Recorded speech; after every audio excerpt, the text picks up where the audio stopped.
And this is Ken Kraetzer for CBSI Services, Talking Business, our interview program, talking to leaders in the field of insurance, banking, customer service, digital marketing, and business education. All to highlight great work done by our team at CBSI based in Harrison, New York. We provide insurance-based benefits to the credit card and payments industry. And our team has really done a great job through this COVID-19 period, taking care of our clients and their customers. Now, we have a good friend of ours today who spent a good amount of his career as a leader in the credit card business, and that is Tom Flood, who is the CEO of Team Flood based here in New York City. Tom, how are you? Real well, Ken. Thanks for having me. My pleasure. We did this a couple of years ago, and it's great to reconnect. Now, tell us, as I do with all our guests, how has the last 4 months been for you, for your business, and learning to work more from home? Well, actually, Ken, the business that I'm in, consulting, and the way I've set it up, I've been in this business for 25 years now. And to a large extent, I am virtual. I'm virtual either with my corporate clients, whether they're the CEOs or senior executives of Fortune 100 companies.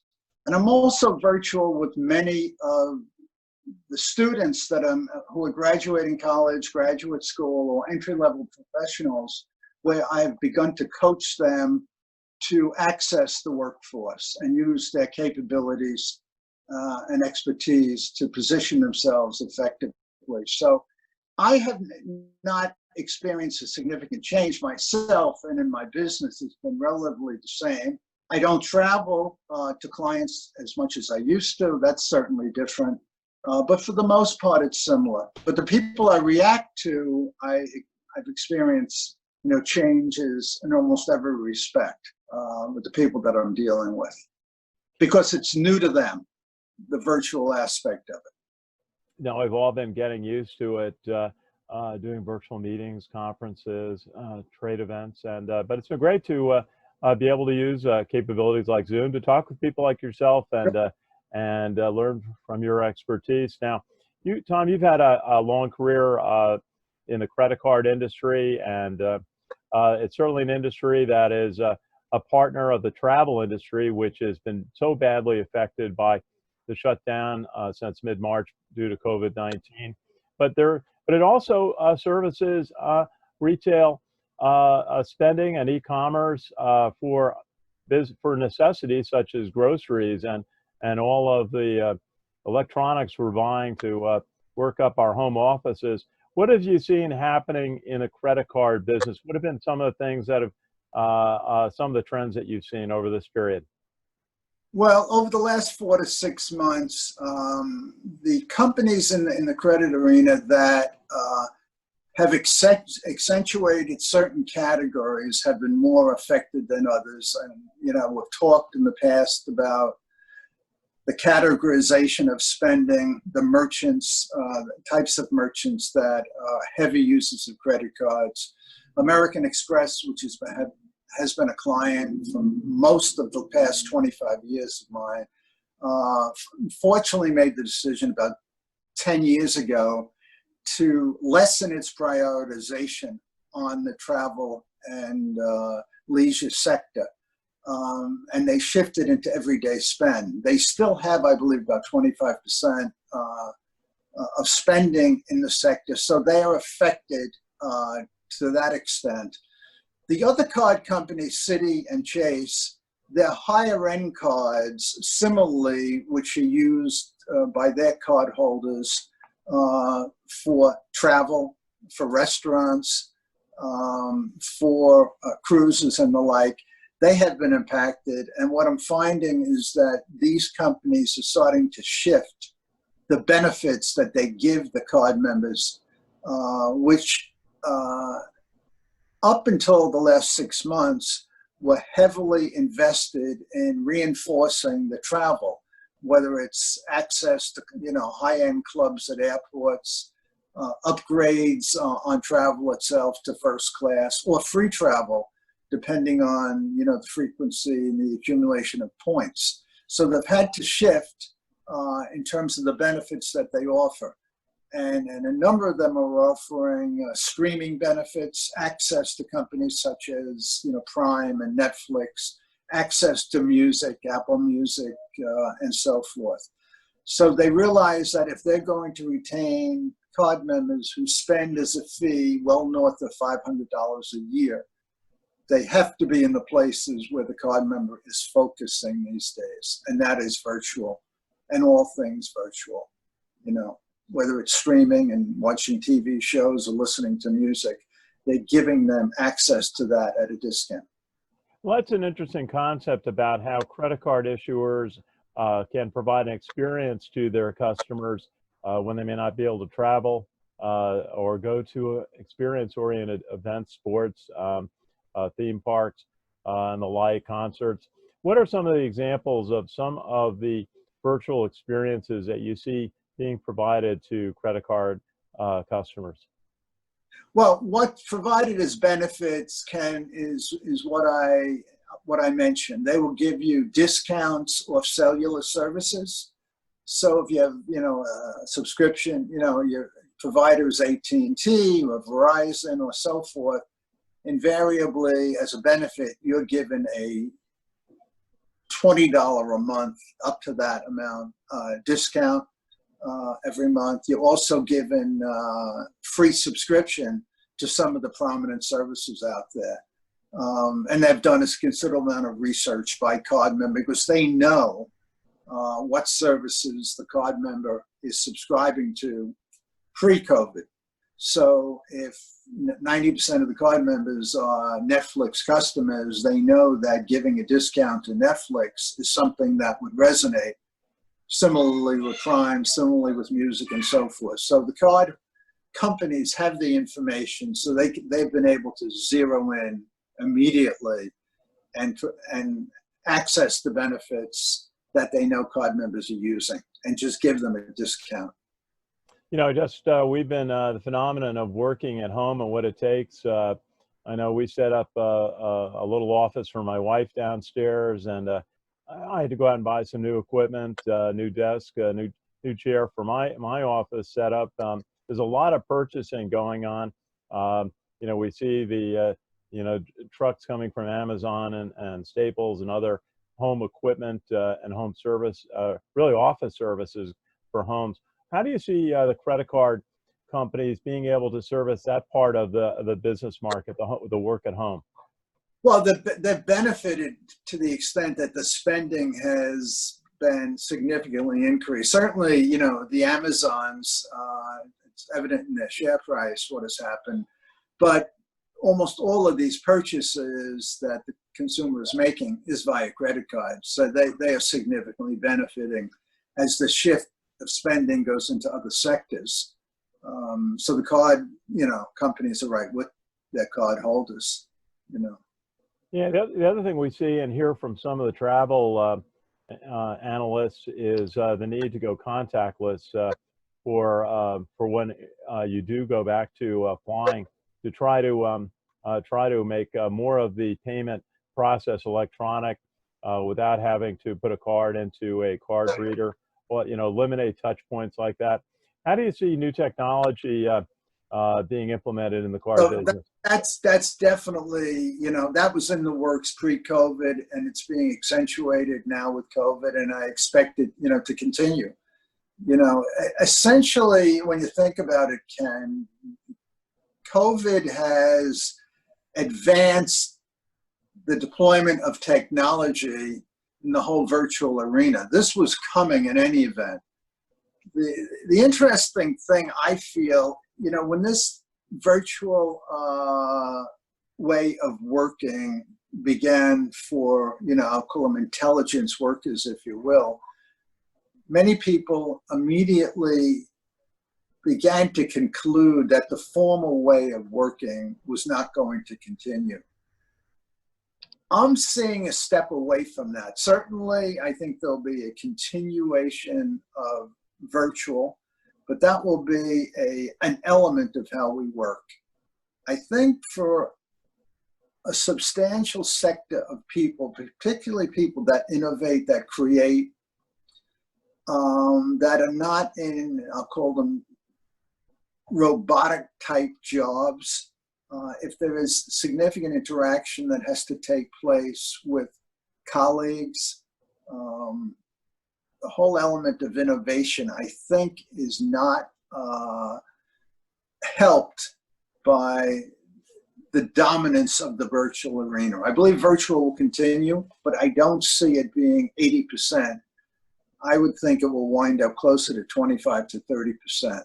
For people, particularly who are in the innovative element of, intelligence workers out there.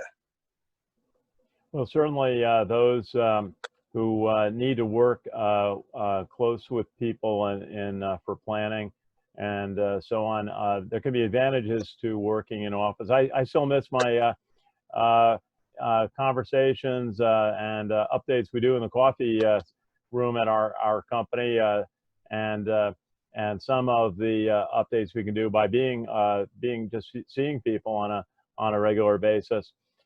Tom, one of the things that's really, I guess, the change we see is more e-commerce happening. We mentioned Amazon continues to grow, other providers, and really the stark impact on retailers, on shopping malls, and some big names in retailing are really struggling right now.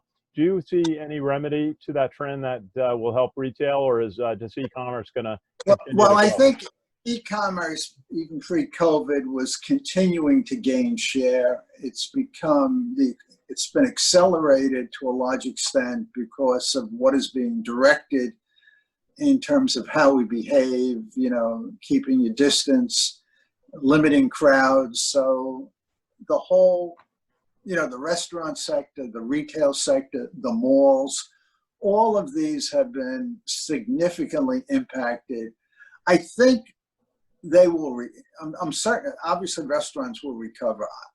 The malls, I believe, will recover, but they were slipping pre-COVID.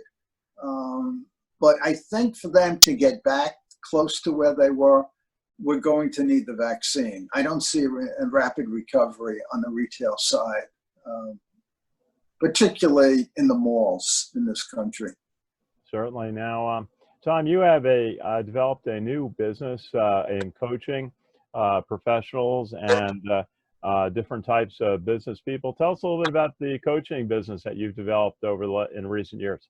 Yeah, I think like all of us who've been in business for many years, we've enjoyed helping people, whether it's colleagues or potentially children of our colleagues, network, introduce them, get them access, particularly to certain companies. And I mentioned before, we have 4 children. They're all graduated. Now they're married and have children. We're the recipient of 10 grandchildren.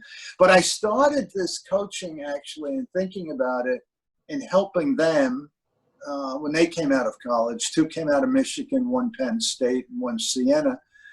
And I realized that there was a need to help individuals better position themselves, not so much in the writing of the resume or the cover letter, but if they're going to get in front of somebody, how to do some of the basics, how to look somebody in the eye, how to shake the hand, how to say thank you, when do you follow up,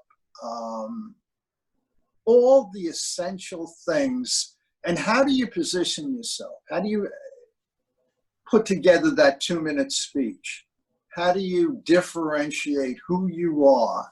When you think about it, young people have gone to school for the better part of 18, 19 years, and they've come out, and all of a sudden, unless you have one of the major companies recruiting on campus, these college graduates are on their own. And so I've limited the number of students that I will take as clients. I limit to about 6 at any given time. And so I'll help them in every step of the process until they accept the job. And what I try to help them and try to understand is where their motivation is, what they are emotionally into. because, as you know, we spend so much time working. It's important that we try to like what we do and use the talents and capabilities that we have to fulfill that. But my success is seeing they be successful and working in an environment that's stimulating and something that they emotionally want to get into every day of the week. So it's been a lot of fun. But I have noticed in the last 6 months, when COVID has had a particularly adverse effect on young people coming out of college. Most of the major employers have honored the offer letters that they have given college graduates in February, March, April, but many of them have extended the start date. So they're not starting in June, July. Many of them are starting in September through November. Now, I think the companies, are to be applauded for the fact that they have honored those offer letters. However, if you don't have a job, it's very challenging. I enjoy working with them, but I can see the difference now in how they will access companies. New prospective employees are at a significant disadvantage in applying for a job when you're doing it totally virtual. Particularly in the better entry-level jobs, because companies really want to get a sense of who this person is that they're going to invest in, and it's more challenging virtually. Well, that's what I was going to ask you about, how you coach people to do a meeting online on video conferencing. Could be a sales presentation, or it could be an employment opportunity. What are some of the keys that you're talking to your coaching clients about how to handle a presentation in a video conference? Yeah, well, you're probably the expert at this more so than I am, Ken. But the major challenge I have seen is having the employer, the HR executive, if you will, or the marketing, whatever the function is, to see that you are differentiated and that you're worthy of the call. Most of the young people that I am working with are already pretty conversant with how to use technology, and they're comfortable being in a video conference. They're comfortable with Zoom. What they're frustrated with is the limited number of companies that are willing to spend the time with them, because companies today, for the most part, are reluctant to add to staff. So, as I said, if they have the commitment letters, they'll honor that. But if not, unless the job is one that is of prime importance, and many of the graduates, if you're coming out, if you're a doctor, if you're a nurse, if you want to go into, if you're in technology, but when you think of the traditional business-related jobs, sales, marketing, manufacturing, engineering, those jobs are a challenge to get. And so I'm working with them on the differentiation and encouraging these students to stay very busy, volunteer, do something, get out there, work for free if you have to, but be in the arena. Absolutely. Now, you brought up something on technology, engineering, the importance of STEM education. How important is it now to have an engineering or technology background in college, going into the job world, versus even a marketing or an accounting degree?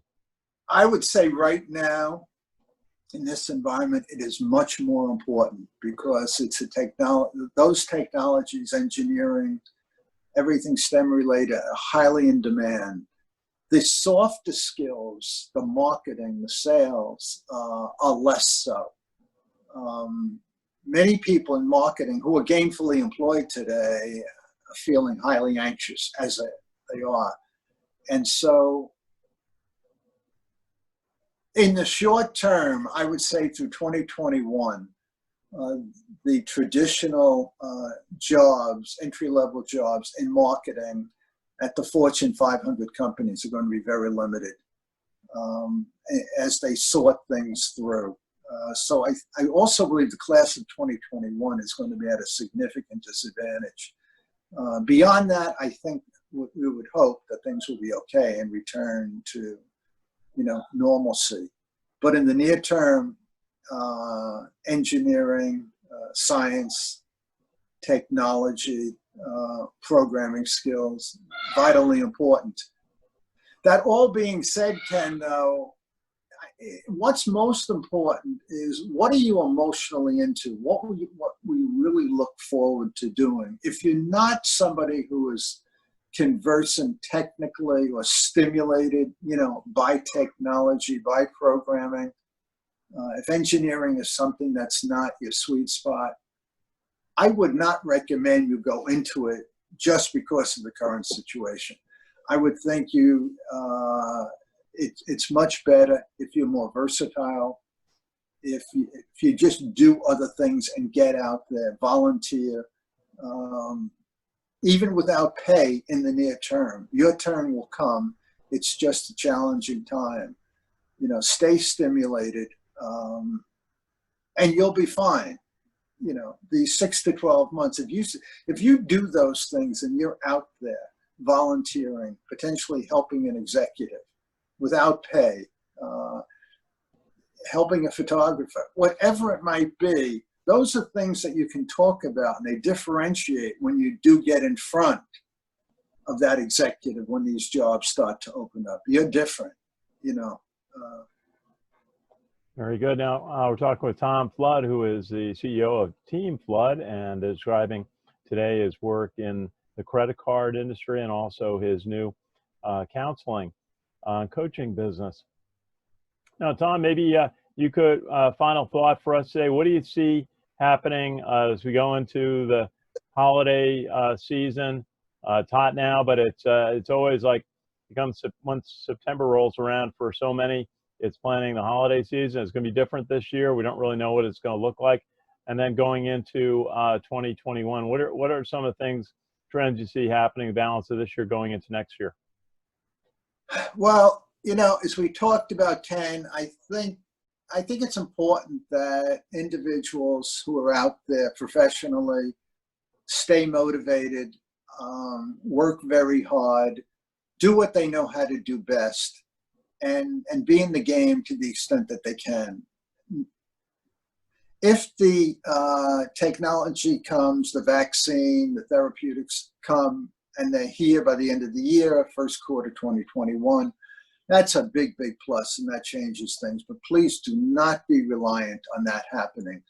Just use your capabilities and try to take some of the anxiety off the table by doing things that are meaningful. I feel that there's just too much anxiety across the board. I mean, I see it in the educational front where there's a lack of clarity on what is happening. I say that because I have my 4 children, each have very young, our grandchildren, and the school systems are just not demonstrating any clarity in terms of what they're going to do beginning in the fall. How is education going to continue? So I think it's just important for everybody to continue doing what they do and do it as professionally as they can. Things certainly will improve. There's a lot of uncertainty, as I said. That's the key thing right now. There's uncertainty with everybody. So try to work through all of that uncertainty and not use the uncertainty as an excuse for why you won't succeed. If you're good at what you do, you will continue to be good at what you do through the end of this year and into 2021. Okay, absolutely. And always good to talk with Tom Flood. We've done some great work together on the Marketing Idea Exchange with Peter Blau and the team, Chet Dalzell, and that group. And you've been a great supporter of that and other marketing trade organizations. Tom Flood, Team Flood, based in New York City. Great to see you today and enjoy the chat. Thank you, Ken. Really appreciate it. Thanks. Good luck. Pleasure. Good to see you. And this, again, is Ken Kraetzer for CBSI Services, Talking Business, our interview program. All the highlight, the great work done by our team in the insurance business, providing benefits to the credit card industry and payments and customer service. They've done a great job during this whole COVID-19 period.